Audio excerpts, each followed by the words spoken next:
Selamat pagi Bapak Ibu, salam sehat untuk semuanya. Pada kesempatan ini kami akan membawakan presentasi dengan topik Big Data, Data Mining, dan AI, serta peranan matematika dan statistika dalam visi dan misi kecerdasan artifisial di Indonesia. Terdapat tiga subtopik yang akan dipresentasikan, yaitu hubungan matematika dan statistika dengan data mining, data science, dan AI yang dikaitkan dengan visi misi kecerdasan artifisial Indonesia 2045 yang berturut-turut dipresentasikan oleh Miss Agustina, Mr. Hadi, dan saya sendiri, Mr. Riko. Ya, baik, kita mulai dengan kutipan dari Profesor Metamorphic Petrology Oxford University, Dave Waters, yang mengatakan, predicting the future is not magic, it is artificial intelligence. Hal ini mengartikan AI dapat dikatakan sebagai teknologi muktahir dalam memprediksi kejadian, perilaku, atau fenomena di masa depan. Ya, kemudian kita kaitkan perkembangan big data sebagai informasi yang sangat penting untuk diolah, diinterpretasikan, serta mengambil keputusan darinya pada era industri 4.0. Nah, di mana pendahuluan ini membawa kita ke tiga pertanyaan dasar, yaitu bagaimana proses pengolahan big data, bagaimana proses interpretasi sampel data dari big data tersebut, melalui algoritma data mining, dan bagaimana kedua proses di atas dapat dijalankan sekaligus oleh mesin sehingga dapat memprediksi hasil data serta mengkomunikasikan dan dinyatakan dengan teknologi robotik. Oke, oleh karena itu presentasi berikutnya untuk menjawab pertanyaan pertama akan dibahas oleh Miss Agustina. Saya kembalikan waktu dan tempat kepada Miss Agustina. Terima kasih. Baik, Kak Riko. Selamat pagi semuanya. Kali ini saya akan mempresentasikan tentang bagaimana data mining dalam Big Data. Selanjutnya, Kak. Jadi, apakah data mining itu? Data mining itu adalah perolehan pengetahuan dari data melalui ekstraksi informasi atau pola yang menarik pada data dari data di dalam database yang besar. Selanjutnya. Adapun yang perlu kita ketahui di dalam tahapan sampai kepada terminologi data mining itu sendiri adalah kita mengenal bahwa ada tahapan perkembangan teknologi database. Kita flashback ke belakang pada tahun 1960-an, maka pengkoleksian data itu pembuatan data itu menggunakan dengan IMS dan network DBMS. Jadi IMS itu sebetulnya adalah Information Management System dan network dari DBMS itu yang merupakan Database Management System. Kemudian 10 tahun kemudian di tahun 1970-an model data relasional dan implementasi dari DBMS relasional berkembang 10 tahun ke depan. Pada era 1980-an ada sistem RDBMS, yaitu Relational Database Management System, model data lanjut. DBMS berorientasi aplikasi, dan pada tahun 1990 sampai di tahun 2000-an maka ada muncul istilah data mining dan data warehousing, data multimedia, teknologi dan web. Jadi istilah data mining itu muncul di tahun 2000-an. Selanjutnya, Kak. Apa fungsi utama dari data mining? Kalau kita lihat dari perolehan, maksudnya dari kata-katanya tentang data mining itu sendiri, mining itu artinya yaitu penggalian gitu. Jadi ini penggalian data. Jadi fungsi utama dari data mining itu sebetulnya ada dua, yaitu fungsi deskripsi dan fungsi prediksi. Fungsi deskripsi ini mengetahui perilaku dari sebuah data yang nantinya akan mengarah pada penemuan pola tertentu yang tersembunyi dalam suatu data itu. Sedangkan data mining dengan fungsi prediksi, data mining itu dapat juga menjalankan proses penemuan sebuah pola yang nantinya dapat diketahui dari berbagai variabel yang dapat digunakan untuk memprediksi variabel yang belum diketahui. Jadi saat kita menggunakan variabel itu, kita melihat saat kita memilih beberapa variabel, maka kita melihat suatu pola yang nantinya itu akan dapat memprediksi apa yang akan terjadi, dan juga hubungan dengan variabel-variabel lain yang belum diketahui nilai ataupun jenisnya. Selanjutnya,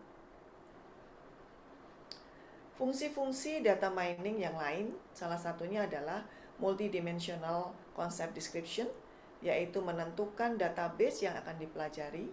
Pengetahuan dan teknik yang digunakan itu selalu harus sesuai dengan aplikasinya. Adapun database yang akan digali itu beberapa diantaranya adalah sifat relasional, data warehouse, transaksional, spatial, time series, heterogen, induktif, aktif, terus kemudian ada multimedia, object relation, ada text, XML, dan ada WW atau websites itu. Fungsi yang kedua yaitu frequency pattern, jadi pola yang berulang, dan korelasi serta asosiasi. Fungsi ini adalah mengkaitkan dengan pola yang berulang, dan juga mengaitkan hubungan satu dengan yang lainnya, dan juga mengaitkan apakah ada pengaruh satu dengan yang lainnya, variabel satu dengan yang lainnya. Selanjutnya, Kak. Fungsi yang ketiga yaitu melakukan classification and prediction. Seperti tadi sudah disebutkan, dua fungsi utama yaitu prediksi dan juga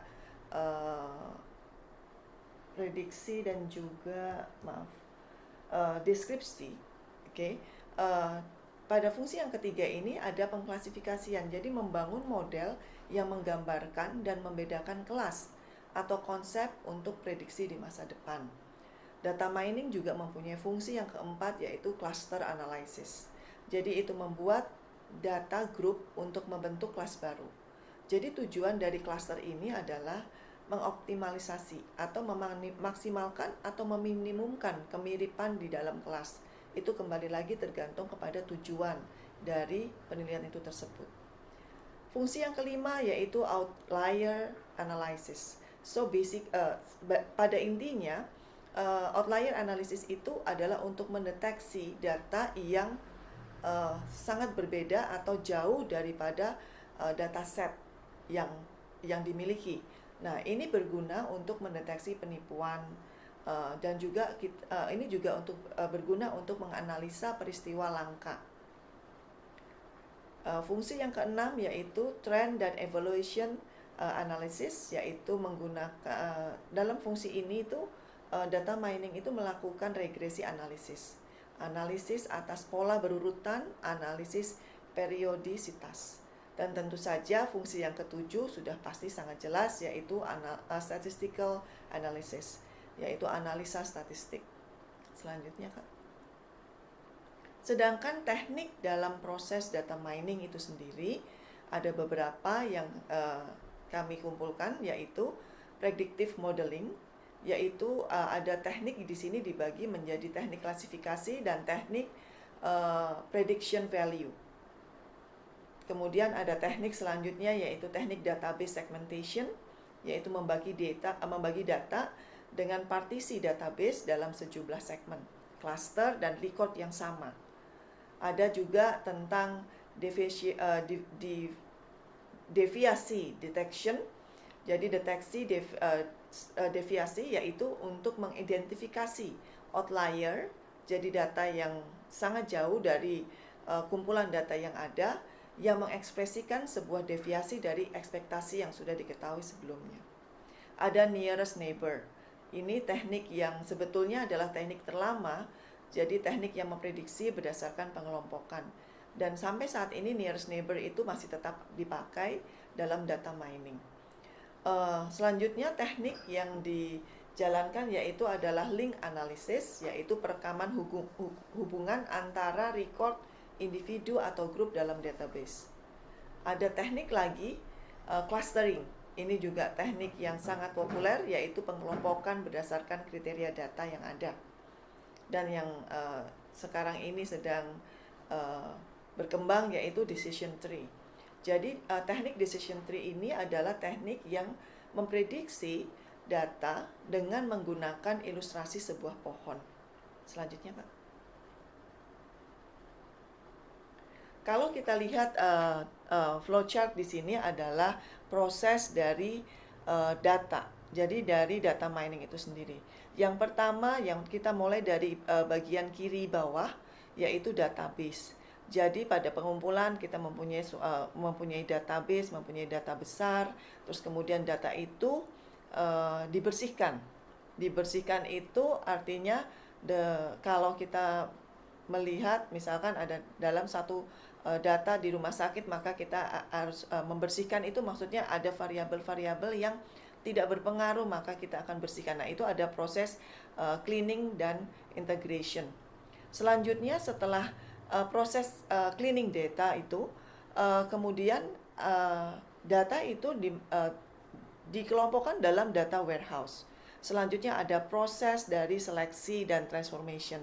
Jadi data itu apakah ditransformasikan ke dalam variabel-variabel itu ditransformasikan ke dalam bentuk lain atau bagaimana, itu tergantung dari tujuan dari penelitian itu sendiri.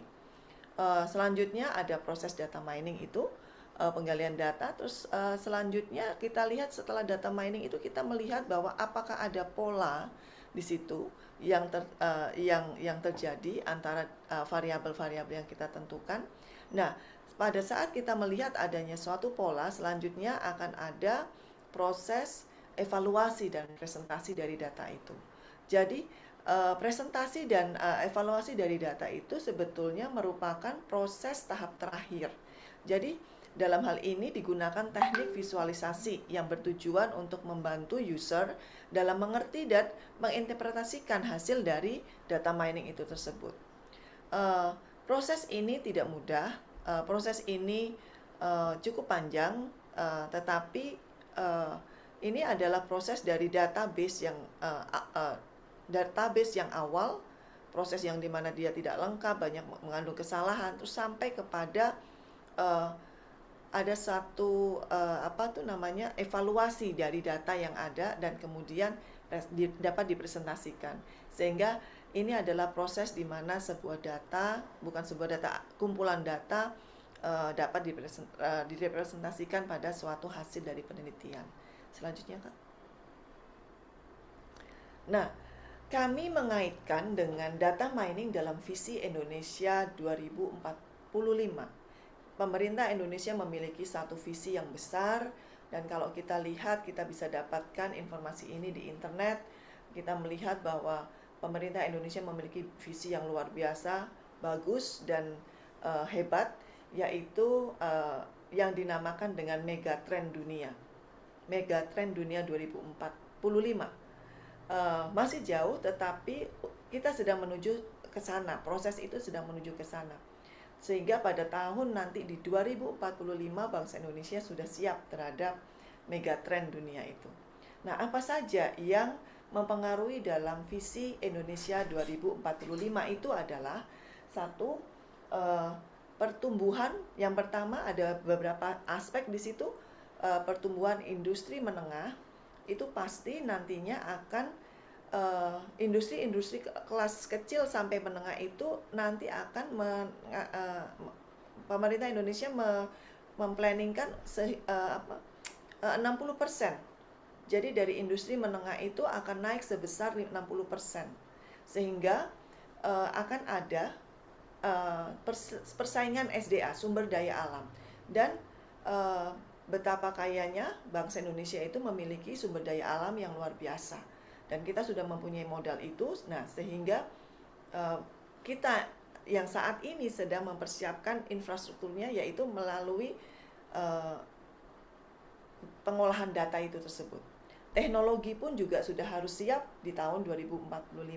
Ada perubahan iklim, ada perubahan geopolitik, ada keuangan internasional, perdagangan internasional, peranan emerging ekonomi, urbanisasi dunia, demografi global. Jadi ini semua adalah yang tidak bisa kita hindari di tahun 2045. Sehingga berkaitan dengan visi misi Indonesia 2045, maka kita akan melihat akan lebih banyak lagi pengolahan data yang dibutuhkan. Jadi kalau kita lihat seperti ini, kalau saat ini pemerintah Indonesia sedang bergerak menuju ke sana, tetapi akan terjadi satu percepatan. Jadi pengolahan data yang dibutuhkan itu adalah sebagai contoh data kependudukan. Nah, data kependudukan ini saya pernah research mengatakan bahwa satu individu itu memiliki lebih dari 15 identitas. Nah, kalau ada data kependudukan ini yang terintegrasi, itu akan sangat berguna, yaitu untuk berhubungan dengan kesehatan, bisnis yang sedang dijalankan, kemudian status dalam kemasyarakatan, properti yang dimiliki, dan lain sebagainya. Jadi kita memiliki jumlah penduduk yang banyak, penduduk yang banyak. Nah, proses data mining ini sangat berpengaruh besar di dalam nantinya mewujudkan visi Indonesia 2045. Selanjutnya, slide terakhir, yaitu saya tutup dengan peranan data mining pada big data itu sangat penting dalam pengolahan database. Indonesia sebagai negara dengan jumlah penduduk yang besar memiliki potensi yang baik dalam mengukur proses kemajuan tersebut. Megatrend dunia 2045 itu memacu Indonesia untuk segera bersiap dalam perkembangan data dan teknologi dalam segala aspek. Terima kasih. Selanjutnya kami akan berikan kembali kepada Kak Riko. Ya, terima kasih Miss Agustina mengenai presentasi data mining. Ya, untuk sesi berikutnya akan dijelaskan konsep dan pengertian data science beserta terapannya dalam visi misi Indonesia, terutama sains dan artificial teknologinya. Oke, presentasi akan dipresentasikan oleh Mr. Hadi. Waktu dan tempat dipersilakan. Baik, terima kasih Pak Riko. Selamat pagi semuanya. Saya akan mempresentasikan tentang data science, di mana di dalam era sekarang, ini adalah eranya big data, yang muncul berbagai platform sebagai tempat untuk kita berbagi cerita, foto, data diri, dan sebagainya. Itu menunjukkan bahwa tingkat keamanan data milik kita pribadi sebenarnya sudah tidak menjadi privasi lagi. Jadi di sini jumlah data yang tersimpan itu akan menjadi luar biasa banyak. Bahkan data-data tersebut dapat digunakan untuk kejahatan jika tidak dikelola dengan baik. Nah, oleh karena itu peranan data science sangat penting dalam era big data, di mana berbagai jenis data, baik yang terstruktur maupun tidak terstruktur, dapat dianalisa dengan baik.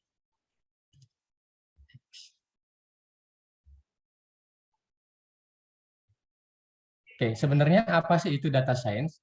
Jadi data science itu adalah ilmu yang menggabungkan matematika, statistika dengan ilmu komputer dengan tujuannya yaitu untuk menganalisa data dari suatu himpunan data baik skala kecil maupun skala besar dengan mengaplikasikan algoritma tertentu untuk tujuan menggali data atau data mining dan mendapatkan pola data serta dapat melakukan prediksi data dengan cukup akurat yang dapat membantu dalam pengambilan keputusan dan dapat digunakan untuk membuat sistem yang cerdas atau AI yang dapat terus belajar dengan sendirinya, yaitu dengan menggunakannya machine learning. Nah, jadi di sini definisi dari data science itu sangat banyak ya.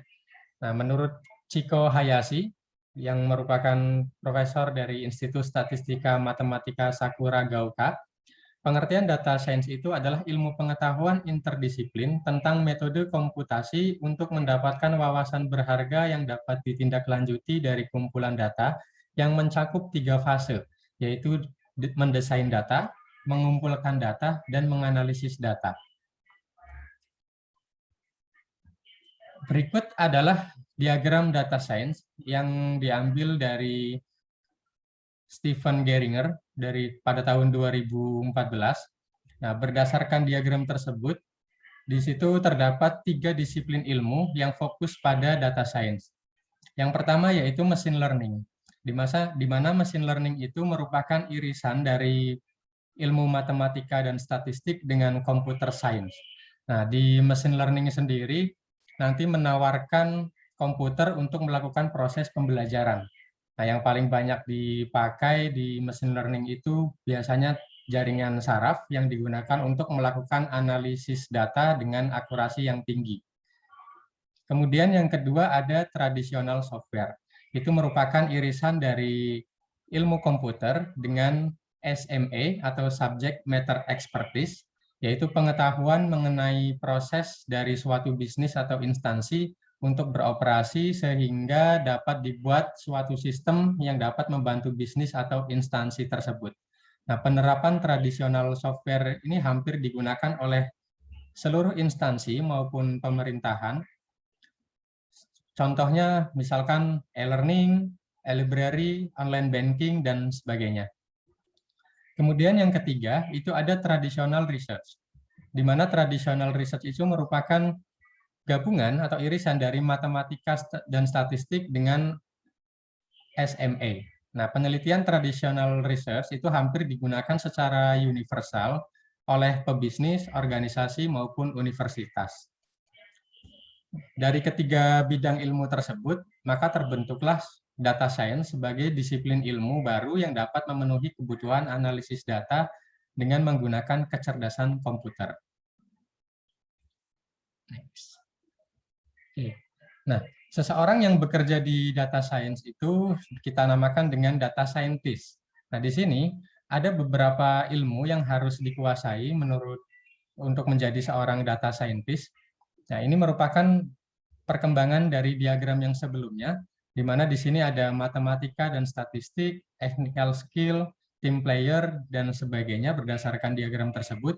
Nah, secara umum, interdisiplin ilmu yang harus dikuasai yaitu yang pertama memiliki pemahaman tentang SQL, Python, R, SAS, dan skala.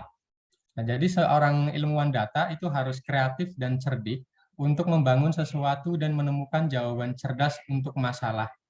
Jadi apa pentingnya ini? Nah, selama tahap pertama yang dikenal sebagai datafication, jadi berbagai data dari sumber itu harus disiapkan agar sistem komputer dapat membacanya.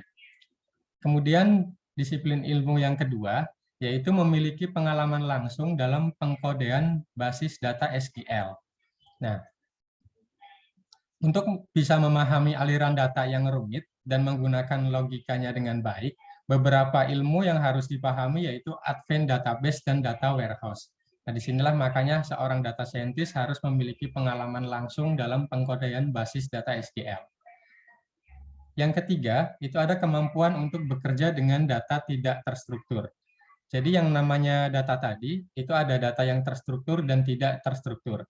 Nah, dari berbagai sumber, ya termasuk video, media sosial, dan konten lainnya, ini ada secara umum itu masuknya ke big data, karena datanya secara terus-menerus berubah seiring waktu menjadi sangat besar, sehingga dapat digunakan untuk memperoleh, menyimpan, dan menganalisis data yang sebelumnya tidak diizinkan untuk diambil, disimpan, atau dievaluasi.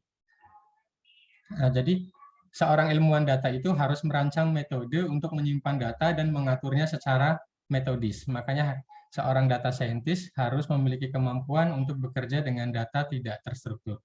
Lalu selanjutnya yaitu bisa memahami beberapa fungsi analisis dan memahami machine learning. Di sini ada beberapa task dari data science. Yang pertama, itu ada regression, kemudian clustering, association analysis, anomaly detection, rekomendasi engines, deep learning, time series forecasting, text mining, feature selection, dan classification. Jadi task dari beberapa task data science tersebut, seorang data scientist itu ya harus bisa merepresentasikan atau maksudnya mengolah datanya dengan baik dengan ilmu-ilmu yang sudah dipelajarin tadi. Untuk pada task regresi dan klasifikasi, di situ digunakan untuk memprediksi variabel target berdasarkan pada variabel input. Nah, jadi prediksi yang dibuat ini didasarkan pada model umum yang dibangun dari dataset yang sudah diketahui sebelumnya. Kemudian deep learning itu merupakan artificial network yang bersifat sophisticated. Jadi di situ penerapan deep learning ini telah banyak diterapkan untuk penyelesaian masalah klasifikasi dan regresi. Lalu ada clustering, di mana clustering itu merupakan proses mengidentifikasi pengelompokan data yang dilakukan secara alami berdasarkan dataset yang tersedia. Nah, jadi pengelompokan tersebut itu didasarkan pada algoritma pembelajaran yang bersifat unsupervised learning.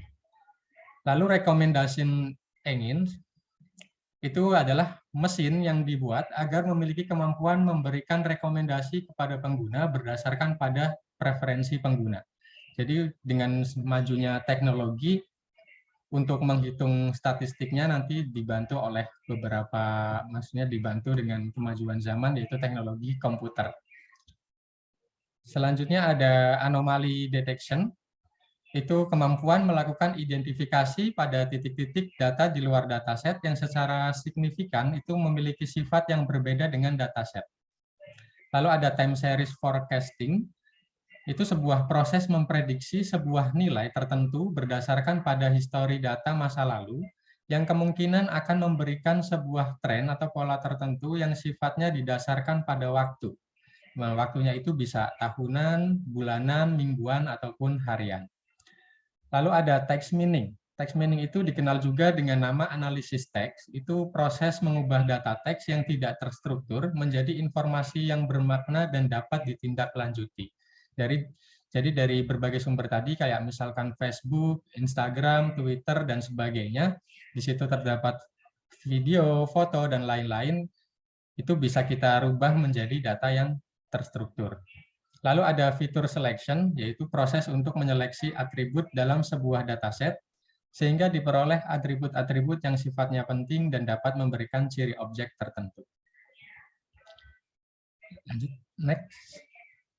Nah, untuk tahapan dari data science, itu yang pertama adalah definisi masalah, kemudian pengumpulan data, dilanjutkan dengan eksplorasi dan penyiapan data, setelah itu dianalisis datanya, kemudian storytelling. Nah, dari definisi masalah, di situ, jadi dari berbagai sumber yang didapatkan tadi datanya, dari Instagram, Facebook, Twitter, dan lain-lain, itu mendapatkan suatu data, dan di situ kita harus bisa mendefinisikan masalahnya dari data tersebut akan kita gunakan atau akan kita pakai seperti apa. Jadi kita harus bisa mendefinisikan masalah di situ, artinya bisa merubah suatu data yang tidak terstruktur menjadi data yang terstruktur. Kemudian ada tahap pengumpulan data. Nah, data itu digali dari data scientist itu perlu merumuskan apa saja yang dapat dibutuhkan. Jadi data itu semuanya sudah tersedia. Nah, jika baru sebagian, maka akan harus digali insight-nya, apa yang dibutuhkan dari data tersebut. Setelah datanya terkumpul, maka harus dieksplorasi dan disiapkan datanya. Nah, misalkan di sini ada data berbentuk sebuah tabel, maka makna dan nilai dari tiap kolom tabel tersebut itu harus dipahami. Nah, untuk memahami data yang cukup kompleks dan berukuran besar, itu seringkali harus dibuat visualisasinya. Terkadang juga harus menggunakan komputasi statistik untuk mendapatkan ringkasan datanya, ya, kayak misalkan untuk mencari rata-rata, median, dan sebagainya. Karena data di situ belum sepenuhnya adalah data bersih, jadi masih ada beberapa data yang bernilai salah atau yang hilang. Kemudian setelah itu dianalisislah datanya. Jadi jika data yang disiapkan tadi sudah bagus, maka tahap selanjutnya yaitu dilakukan dengan relatif lebih mudah, asalkan data saintis itu tersebut tadi sudah menguasai atau teknik algoritma. Jadi dengan teknologi atau tool yang akan digunakan, nah berdasarkan insight yang akan digali tadi, di analisis data itu dipilihlah suatu teknik atau algoritma yang sesuai. Ya, jadi di situ biasanya menggunakan machine learning yang merupakan subset dari artificial intelligence, ya. Nah, makanya di situ seorang data scientist itu harus memahami data yang ditangani. Selanjutnya storytelling. Jadi setelah datanya semua terkumpul dan siap, seorang data scientist itu harus mampu untuk mengkomunikasikan proses dan hasil temuan analisis datanya dengan sistematis, menarik, tidak ambigu, dan mudah dipahami bagi orang-orang yang berkepentingan dengan data-data tersebut. Next. Nah, lalu apa sih hubungannya seorang data science dengan matematika dan statistika? Jadi sebelum data science ditemukan, itu sebenarnya orang-orang sudah memanfaatkan statistik untuk menganalisis data. Nah, misalnya statistik itu dimanfaatkan untuk mendapatkan distribusi atau sebaran data, kemudian melakukan pengujian hipotesis, dan juga membuat sampel data, dan melakukan analisis multivariat. Nah, pada saat mempelajari dan mengeksplorasi data, data scientist itu seringkali menggunakan statistika untuk memahami data. Nah, tetapi karena masih manual, itu masih membutuhkan waktu yang cukup lama. Sehingga sekarang dengan seiring berkembangnya teknologi, waktu yang dipersiapkan untuk menganalisis data tersebut menjadi semakin cepat. Next. Nah, sedangkan matematika sendiri di sini itu konteksnya luas, jadi termasuk kemampuan berpikir secara logis, sistematis, dan matematika diskrit. Jadi matematika di sini itu tidak hanya ilmu seperti aritmatika, aljabar, kalkulus, himpunan, dan lain sebagainya, tetapi di sini juga tentang kemampuan berpikir secara logis. Jadi seorang data science itu harus mampu berpikir secara logis dan sistematis untuk menggunakan atau untuk menyelesaikan dari data-data yang sangat banyak tersebut. Nah, jika insights yang akan digali dari data berupa model, misalnya model yang dapat digunakan untuk melakukan prediksi di masa depan, maka machine learning perlu digunakan. Jadi setiap algoritma machine learning tersebut, seperti pengelompokan, klasifikasi, regresi, dan analisis, itu dirancang berbasiskan matematika dan statistik. Nah, untuk penutup di bagian ini, jadi pada zaman sekarang itu semua perusahaan, industri maupun sivitas akademika atau universitas itu sangat membutuhkan yang namanya seorang data scientist. Nah, kalau di sini kita misalkan perusahaan retail seperti Tokopedia, Bukalapak, Blibli, dan Lazada, itu tidak mampu untuk mengolah datanya dengan baik, maka perusahaan tersebut dipastikan akan kolaps karena tidak akan mampu bersaing. Nah, demikian juga untuk industri otomotif, pariwisata, itu juga membutuhkan data science untuk memprediksi kedepannya. Jadi kedepannya itu industri tersebut akan dibawa kemana dan tentunya untuk menjadi lebih baik, jadi harus mampu bersaing dengan data science. Nah, berhubungan dengan visi Indonesia di tahun 2045, itu yang tadi seperti sebelumnya yang sudah dijelaskan oleh Bu Benata, Indonesia itu akan menjadi atau menuju megatrend dunia. Nah, di situ salah satunya itu akan memanfaatkan data science untuk kecerdasan artifisial. Jadi kecerdasan buatan, di mana nanti semoga kita semua udah siap menuju visi Indonesia 2045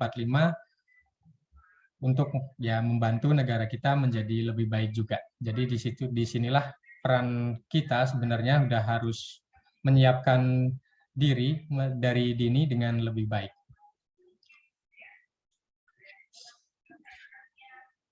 Oke, itu adalah penjelasan tentang data science.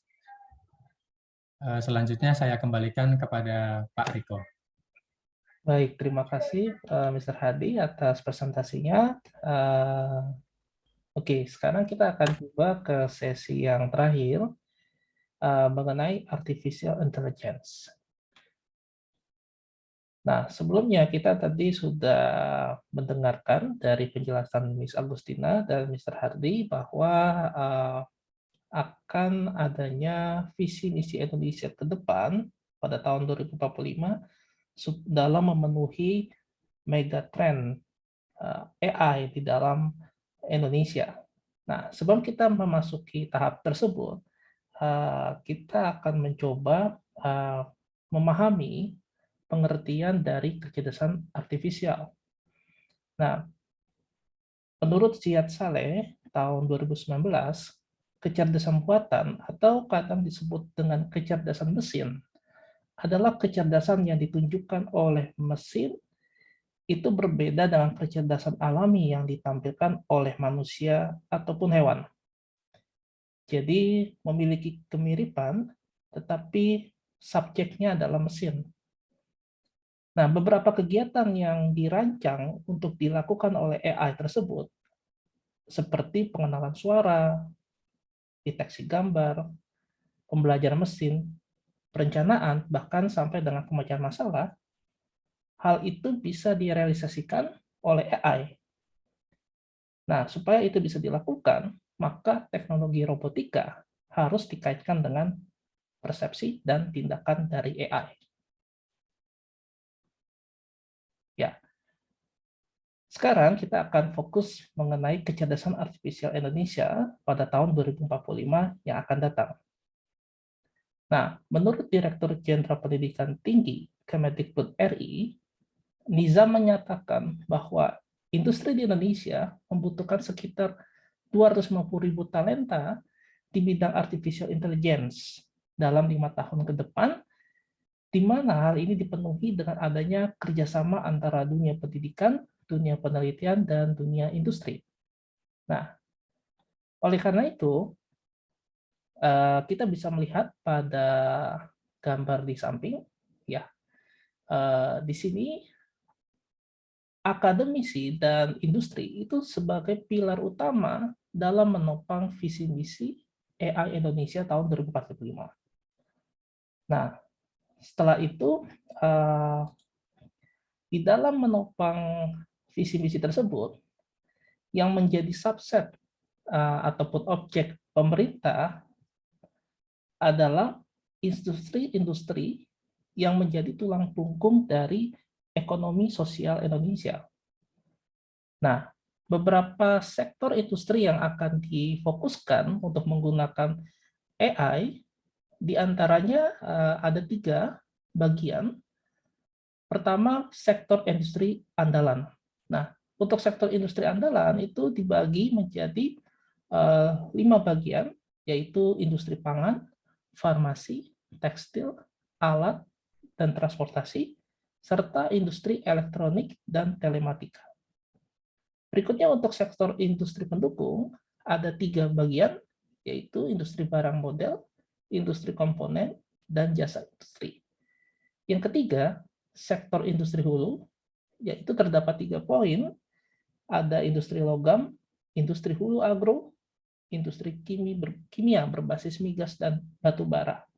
Nah, jadi di sini kita dapat melihat bahwa Indonesia sangat concern, sangat peduli dengan rancangan AI yang akan kita jalankan sampai tahun 2045.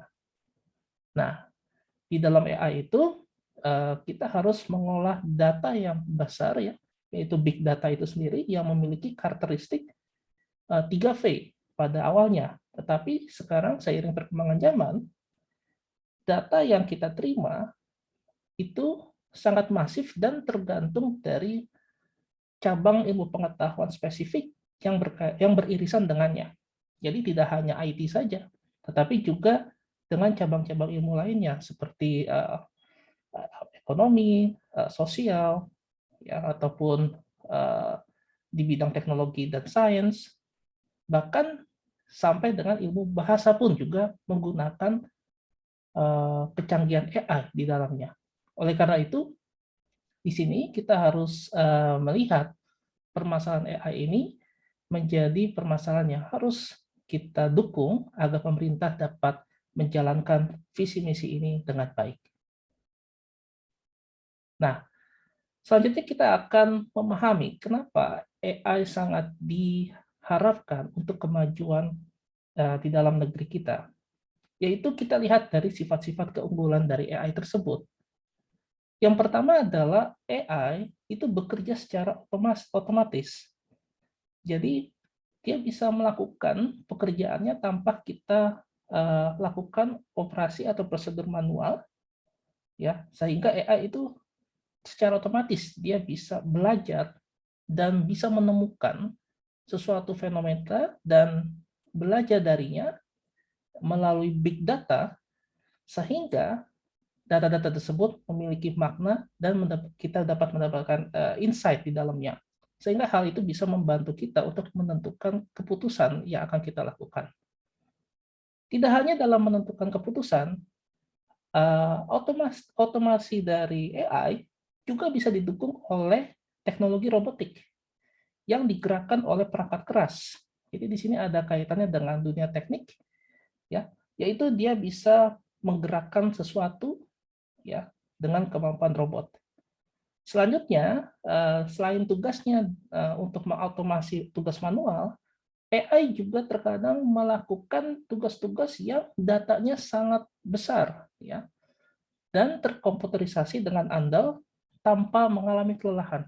Ya, jadi salah satu keunggulan AI, dia tidak membutuhkan energi yang biasanya kita memiliki stuck, ya. Kalau dalam manusia itu kan kalau melakukan sesuatu dia pasti ada faktor kelelahan. Tetapi AI yang terintegrasi dengan komputer dan robot itu tidak perlu khawatir dengan faktor kelelahan. Oleh karena itu, AI ini sangat penting untuk kita kembangkan di masa depan. Sifat keunggulan yang kedua, AI bisa dijadikan sebagai kecerdasan tambahan.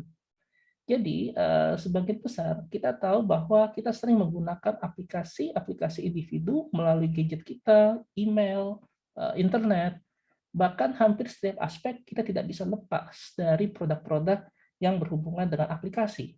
Nah, AI di sini sebagai tambahan, dia bisa membantu kita untuk meringankan pekerjaan kita, seperti mentranslate suatu bahasa asing, ya, atau kita bisa melakukan otomasi suatu produk apabila kita bekerja di suatu bisnis penjualan produk dan sebagainya.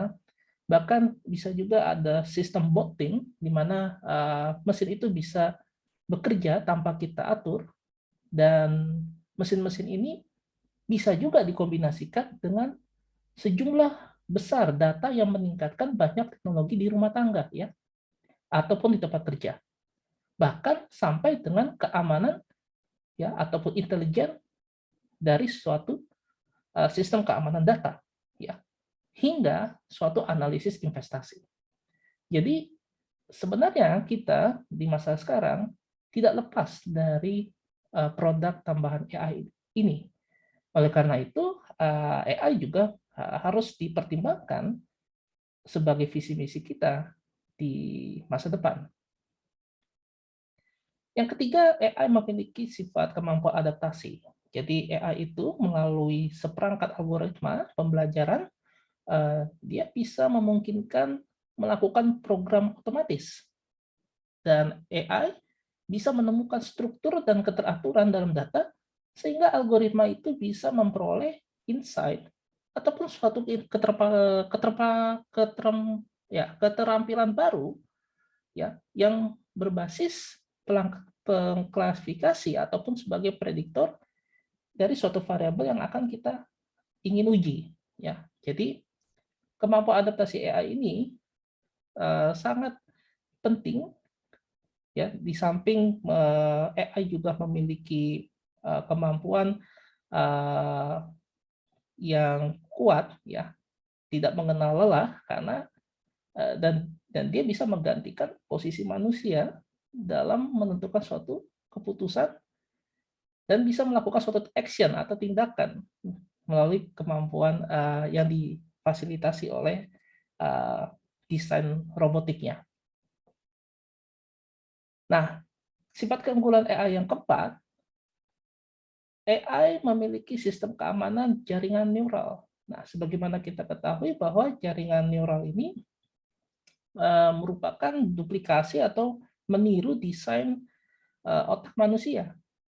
Jadi kalau kita bayangkan otak manusia itu kan dia memiliki short memory, ya. Jadi di dalam sel-sel neuron itu terdapat banyak memori di dalamnya, bahkan ada prosesor-prosesor kecil di dalamnya sehingga dia menyerupai sistem jaringan neural di dalam otak kita. Jadi AI bisa mendeteksi sesuatu hal dengan cepat karena keunggulannya yang menyerupai sistem otak manusia. Nah, manfaatnya seperti dalam sistem deteksi penipuan, ya, AI bisa mendeteksi penipuan dengan melakukan banyak detektor yang kita sebut dengan layers.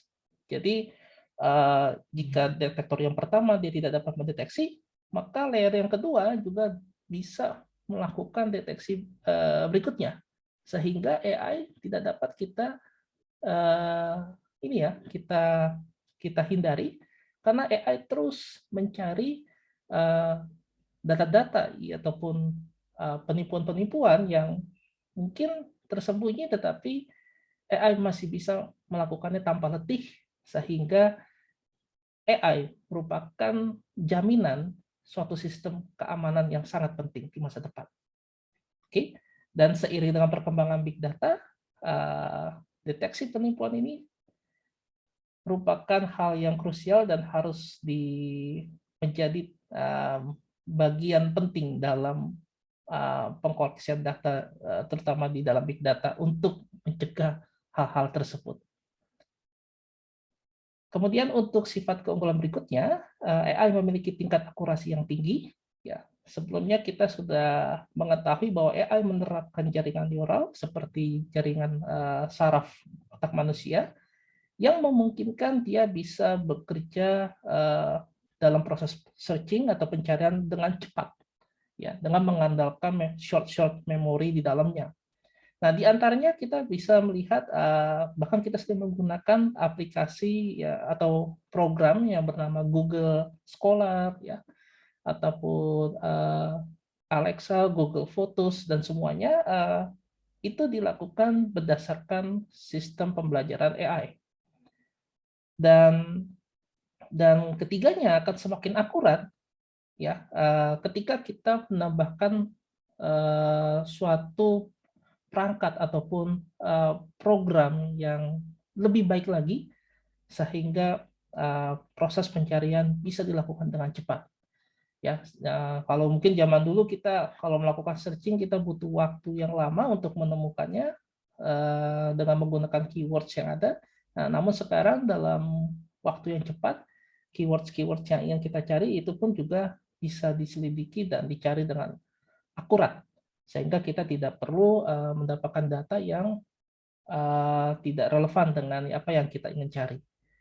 Nah, jadi dari hal-hal tersebut, semakin akurat data itu pencariannya, maka kita akan semakin sering menggunakannya. Jadi AI merupakan pilihan yang tepat dalam teknologi di masa depan. Terutama di bidang medis, teknik AI dari pembelajaran mendalam, klasifikasi citra, dan pengenalan objek sekarang dapat digunakan untuk menemukan penyakit kanker seperti pada MRI dengan akurasi yang sama seperti diagnosa dari ahli radiologi yang terlatih. Ya, jadi dia bisa menggantikan pekerjaan dokter pun ya di situ ya, karena AI memiliki kemampuan yang sama seperti manusia dan memiliki akurasi yang lebih tinggi atau sama seperti ahli radiologi yang terlatih. Jadi ini juga menjadi faktor yang harus dipertimbangkan untuk masa depan ya, di samping kegunaannya di dalam ilmu bidang medis. Kemudian AI itu selalu bersinergi dalam mengolah big data. Nah, jadi kalau dulu biasanya kita berhadapan dengan data-data tabulasi yang ada di dalam kantor, pekerjaan, ataupun dalam sekolah. Tetapi AI di sini dia mengelola big data. Jadi bukan saja data tabulasi, tetapi datanya juga berupa objek yang lain seperti data gambar, data sensor, data suara, data teks, dan sebagainya. Dan itu tidak bisa kita lakukan dengan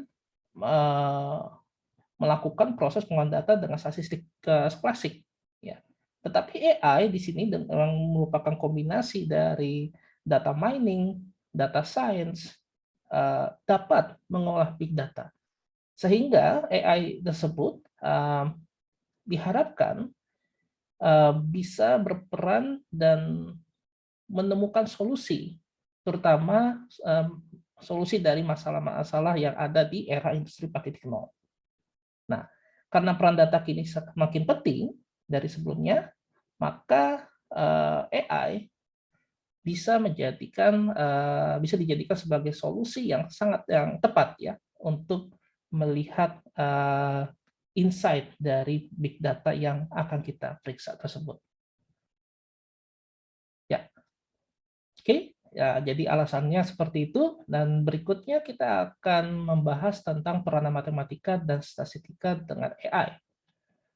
Nah, dimulai dari statement ini, ya, kemajuan kecerdasan artifisial atau AI telah menjadi perhatian utama bagi pemerintah Indonesia dalam mendesain pengetahuan baru untuk menangani tugas yang kompleks dan melibatkan matematika dengan statistika, ya, yaitu dinyatakan dengan melakukan ekstraksi pengetahuan, memersepsikan ataupun membuat pembelajaran serta penalaran dan pengambilan keputusan dan tindakan. Jadi kita lihat di sini bahwa matematika dan statistika bisa dikatakan sebagai ilmu dasar untuk membuat algoritma AI ini semakin canggih, ya. Ya, tadi sudah dikatakan oleh Mr. Hadi, semakin sophisticated, ya, semakin canggih.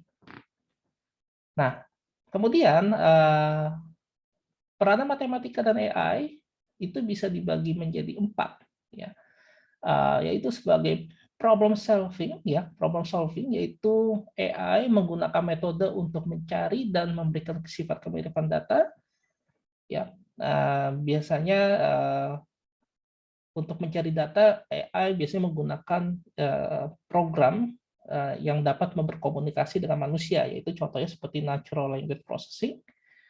Kemudian untuk melakukan persepsi, AI itu membutuhkan teknologi machine learning, ya, yang tadi sudah disampaikan oleh Mr. Hadi dan Ms. Agustina, ya. Dan metode ini untuk mempersepsikan lingkungan dan dapat dipahami oleh mesin, ya. Jadi machine learning ini bisa membantu kita dalam membuat suatu persepsi atas data yang kita peroleh. Kemudian di samping persepsi,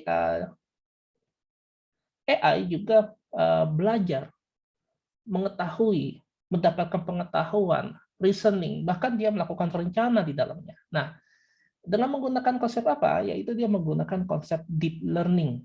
Nah, deep learning itu adalah kemampuan AI yang menggunakan pembelajaran yang tadi, ya, sistem neuron, ya. Sistem neuron itu menyerupai sistem otak manusia sehingga dia bisa mempelajari dan memberikan hasil yang akurat. Dan kemudian tidak hanya deep learning, bahkan dia juga mengasah otaknya. Jadi dengan menggunakan reinforcement intelligence, yaitu AI dapat berinteraksi dengan lingkungan dan mempelajari dari keadaan lingkungan tersebut. Nah, baru kemudian AI bisa melakukan 2 hal yang luar biasa, yaitu bisa bertindak seperti manusia, dia bisa menentukan keputusan, dia bisa melakukan sesuatu, asalkan dia diberikan fasilitas berupa pendekatan statistik untuk memprediksi sesuatu dan kemampuan robotik untuk bertindak. Oke, nah kemudian kita masuk ke hal yang paling dasar karena kita jurusan matematika, ya, jadi kita harus mengetahui sedikit konsep-konsep matematika dan statistika di dalam AI. Nah, konsep matematika dan statistika dalam AI mencakup proses pembelajaran, proses interpretasi dan penalaran pengetahuan, proses representasi pengetahuan, serta proses berkomunikasi. Jadi kelima hal tersebut yang sudah disampaikan sebelumnya itu sangat berkaitan. Jadi intinya AI selalu belajar, ya, selalu mencoba berinterpretasi, selalu melakukan penalaran menggunakan pengetahuan-pengetahuan yang ada, kemudian dia akan melakukan representasi pengetahuan serta melakukan pemecahan masalah dan dia akan mengkomunikasikannya kepada kita. Ya. Nah, konsep-konsep dasar matematika dan statistika dalam AI yang pertama adalah konsep geometri. Nah, konsep geometri seperti fungsi linear, non-linear, eksponensial, dan logaritma, ya, ataupun jarak Euclidean, bidang data, gradien, kurva, parabola, TIS, dan sebagainya. Nah, kalau kita lihat pada data di samping, contohnya adalah kasus clustering. Ya. Kasus clustering dia mencoba mencari karakteristik suatu data dengan karakteristik yang lainnya berdasarkan jarak Euclidean terdekatnya, yaitu jarak rata-rata kuadratnya. Nah, konsep geometri sederhana ini pun juga menjadi alat yang sangat efektif dalam menentukan pola ataupun melakukan presentasi data. Yang kedua adalah konsep aljabar. Ya, konsep aljabar seperti kita ketahui ada istilah grup, homomorfisme, isomorfisme, ring, dan lain-lain. Kemudian juga ada ilmu matriks. Ya, kita tahu bahwa salah satunya kita mencari trace, elemen diagonal utamanya, determinan, ortogonal, tegak lurus, proyeksi vektor, simetris, dan sebagainya. Dan ada konsep vektor, ruang hasil kali dalam, dan sebagainya. Lalu juga ada dekomposisi matriks yang terkenal, ya, yaitu dekomposisi singular value, QR, dan lain-lain, serta konsep aljabar linear lanjut, seperti ruang Hilbert, hasil kali tensor, matriks Hermitian, dan lain-lain. Nah, aplikasinya apa? Ya, contohnya vektor. Vektor itu, konsep vektor dalam matematika digunakan sebagai ilustrasi untuk menyimpan data dalam dimensi n. Sedangkan untuk vektor norm atau panjang vektor itu bisa diaplikasikan dalam regularisasi algoritma machine learning, ya, ataupun Frobenius dan norm maksimum. Kemudian aturan hasil kali vektor itu bisa digunakan sebagai alat untuk mengecek sifat kemiripan dari vektor-vektor data berdimensi n. Nah, ini juga ini ya sangat penting ini dalam mendeteksi plagiarisme contohnya. Di sini juga sebenarnya dia menggunakan sistem aturan hasil kali vektor. Dia bisa mengecek sifat-sifat similaritas, ya, dari data-data teks yang di searching oleh mesin ini. Kemudian ada vector unit. Dia mengecek dan menggunakan beberapa algoritma untuk proses normalisasi vektor n data. Artinya untuk membuat data itu stabil, biasanya kita melakukan proses normalisasi vektor supaya kita bisa melihat data itu secara komprehensif dan sesuai dengan unitnya. Oke, dan berikutnya adalah konsep peluang dan statistika. Di sini ada statistika deskriptif, dan kita tahu di dalamnya ada means, variance, ya, deskriptif, ya. Kemudian ada distribusi, normal, seragam, dan sebagainya. Lalu ada konsep-konsep peluang, ada konsep estimasi parameter, dan sebagainya. Nah, konsepnya di sini adalah dan aplikasinya pertama untuk statistika deskriptif. Nah, biasanya AI akan mencoba untuk mengoleksi, ya, informasi-informasi itu berdasarkan fitur-fitur dari statistika deskriptif, ya. Dia akan mencari mungkin rata-ratanya bagaimana, standar deviasinya bagaimana, ya, dan sebagainya yang menjadi bahan dasar untuk pengambilan keputusan dari mesin itu. Kemudian dia juga melakukan konsep teori probabilitas juga digunakan dalam aplikasi, yaitu untuk dijadikan sebagai alat dalam mengklasifikasikan karakteristik data-data dalam bentuk vektor, ya, seperti itu. Lalu dia bisa membuat kemungkinan-kemungkinan apabila karakternya seperti ini berapa probability-nya, kalau karakternya seperti berapa probability-nya, dan itu bisa kita gunakan, ya, pada basicnya. Kemudian untuk chain rule, ya, contohnya, ya, dia bisa mengevaluasi hubungan ketidakbebasan suatu variabel di dalam data-data vektor tersebut. Kemudian Bayesian rule bisa digunakan sebagai klasifikasi teks, ya. Contohnya untuk mendeteksi spam ataupun dalam email ataupun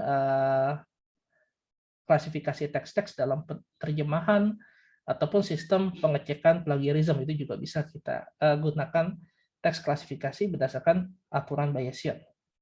Kemudian distribusi, ya ini jelas ya, datanya itu pada umumnya akan dicoba apakah dia berdistribusi normal ataupun tidak. Nah, itu biasanya kita akan mencoba melakukan normalisasi data untuk sebagai pracondition sebelum kita melakukan interpretasi. Dan ada sampling ya di dalam teori peluang, itu pun juga dilakukan oleh machine learning dan deep learning. Berikutnya ada hypothesis testing atau tes hipotesis, ya itu udah masuk ke statistika inferensi maksud saya, ya, itu untuk menggambarkan hasil keputusan dan pola inferensi mengenai suatu data yang ingin kita uji. Lalu juga ada estimator MLE atau map, ya itu melakukan estimasi nilai p value ataupun suatu parameter menggunakan konsep map atau MLE. Map bisa MLE itu sebagai single value estimator dan map itu sebagai multiple value estimator. Jadi variabelnya single ya kita bisa pakai MLE, kalau variabelnya multi kita bisa pakai MAP sebagai estimator untuk menentukan hipotesis testing kita berikutnya. Nah, jadi statistika banyak sekali ya bagian-bagian dari ilmu statistika yang akan digunakan dalam konsep dasar pengambilan keputusan oleh AI.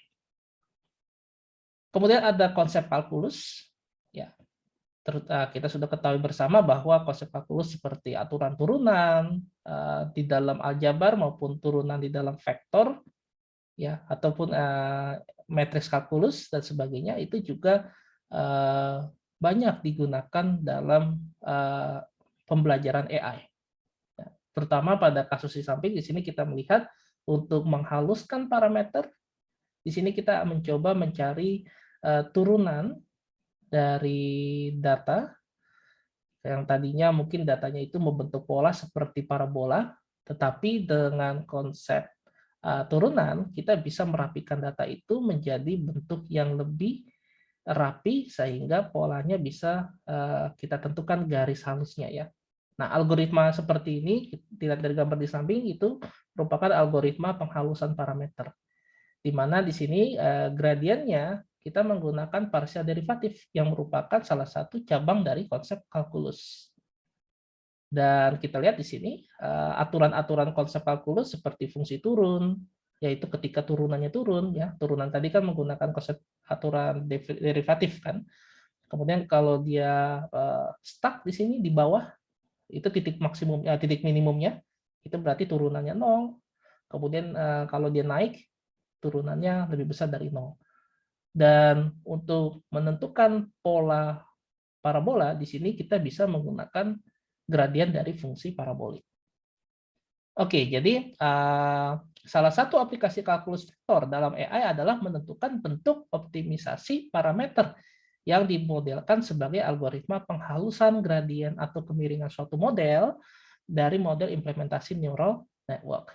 Ya, jadi tidak dibahas secara detail untuk implementasi neural network, tapi yang saya ingin tunjukkan adalah bahwa konsep kalkulus itu pun juga digunakan dalam pembelajaran AI.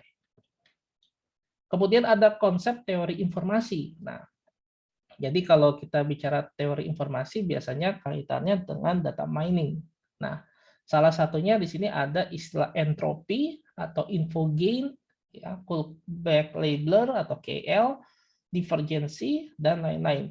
Nah, jadi entropi itu dia merupakan pengukuran ketidakteraturan dari suatu distribusi data atau informasi dalam model deterministik yang dapat ditentukan atau mungkin model yang bukan deterministik. Nah, jadi kalau model yang deterministik kita bisa tahu polanya, karena polanya itu pasti dia akan ada selalu pengulangan dan gain dari entropinya bisa kita cari dengan nilai Px sebagai peluang munculnya data X dikalikan dengan logaritma basis 2 Px. Dan kalau dia modelnya bukan deterministik, biasanya itu akan masuk ke chaos teori biasanya. Nah, itu yang mau saya tunjukkan bahwa konsep teori informasi itu juga dilakukan oleh machine learning sebagai pembelajaran dari sistem AI. Kemudian konsep analisis real dan kompleks. Nah, di sini konsep-konsep analisis real, ya, kita mengetahui bahwa untuk mengetahui konvergensi data dengan suatu atribut, kita bisa katakan dia similar melalui konvergensinya, ataupun kalau dia tidak similar, biasanya dilihat dari divergensinya. Dan konsep-konsep analisis real ini digunakan juga sebagai alat pertimbangan untuk menentukan similaritas dari data-data yang kita anggap seperti vektor. Oke, kemudian yang terakhir adalah konsep research operasional. Jadi kalau kita bicara tentang konsep research operasional, biasanya dia berhubungan dengan optimum, ya, optimisasi atau maksimum atau minimum, seperti yang Miss Agustina katakan sebelumnya, yaitu dia mencari nilai optimum atas fungsi biaya ataupun fungsi keuntungan. Nah, di sini kita bisa melihat, jadi operational research, dia bekerja pada suatu model yang akan kita buat, lalu kita akan mencoba mencari biaya fungsinya berdasarkan parameter dan hyperparametersnya. Dan tujuan dari riset operasional ini adalah kita mencoba melakukan minimalisasi atau maksimalisasi fungsi biaya ini terhadap parameter yang kita sudah tentukan sebelumnya. Nah, seperti ini algoritmanya, dan ini pun juga dilakukan oleh AI untuk mempertimbangkan suatu keputusan itu baik atau tidak, maka dia akan mengevaluasi cost ataupun biaya dari suatu keputusan yang dia prediksi. Lalu dia akan bandingkan apakah itu menguntungkan atau tidak bagi dia, dan dia bisa mengkomunikasikannya serta bisa melakukan suatu action. Tetapi tentunya action tersebut harus dikontrol oleh manusia agar AI itu bisa dapat diatur oleh manusia tanpa melakukan hal yang di luar dari jangkauan manusia. Oke, jadi itulah konsep-konsep dasar matematika dan statistika yang menurut saya ini sangat penting untuk dijelaskan secara spesifik. Dan kesimpulannya adalah bahwa kecerdasan artifisial pasti selalu berkaitan dengan big data. Ya, itu merupakan ciri khas. Karena hanya kecerdasan artifisial yang bisa mengerjakan data big data itu. Ya. Di luar dari itu, kita bisa evaluasi lagi di masa depan. Karena apa? Hanya AI yang bisa mengolah data big data, karena big data itu kan sifatnya masif, ya, besar volumenya, lalu kecepatan transmisi datanya itu cepat dan selalu kontinu. Kita nggak tahu besok datanya muncul lagi ya. Kalau statistik klasik dia hanya bisa menangani data-data yang pada interval waktu tertentu. Nah, sedangkan big data datanya terus mengalir, ya, velocity-nya terus meningkat ataupun bertambah, serta variasi data. Jadi data yang dulu yang biasa kita nyatakan dalam bentuk angka, dalam bentuk tabulasi, sekarang bisa dalam bentuk gambar, dalam bentuk suara, sehingga hanya AI yang pada masa sekarang ini, ya, yang bisa mengelola big data tersebut. Sehingga AI di sini menjadi berperan penting dalam kehidupan manusia. Dan kalau kita kaitkan pada era industri 4.0 yang kita jalankan di sini, ya, maka AI tepat dimasukkan ke dalam visi dan misi kecerdasan artifisial Indonesia tahun 2045. Dan pemerintah juga sudah sedang memperkuat kebutuhan AI tersebut dengan dua pilar utamanya, ya, melalui sektor industri, ekonomi, dan sektor akademis sebagai sektor sumber daya manusianya. Dan kedua-duanya harus memiliki kerjasama yang baik agar mereka dapat memadukan kekuatannya dalam peningkatan kualitas AI di Indonesia. Oleh karena itu, AI memiliki keterkaitan dengan matematika, juga statistika, serta sains komputer. Bahkan juga dengan cabang-cabang ilmu lainnya yang berkaitan dengan AI. Ya.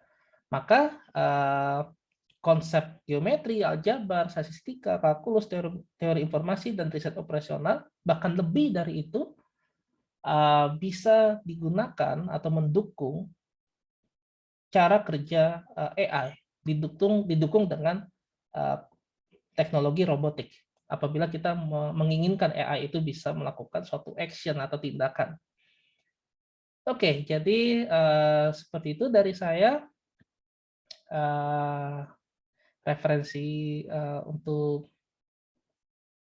meeting ini dapat dilihat dari sini. Dan saya ucapkan terima kasih untuk perhatiannya.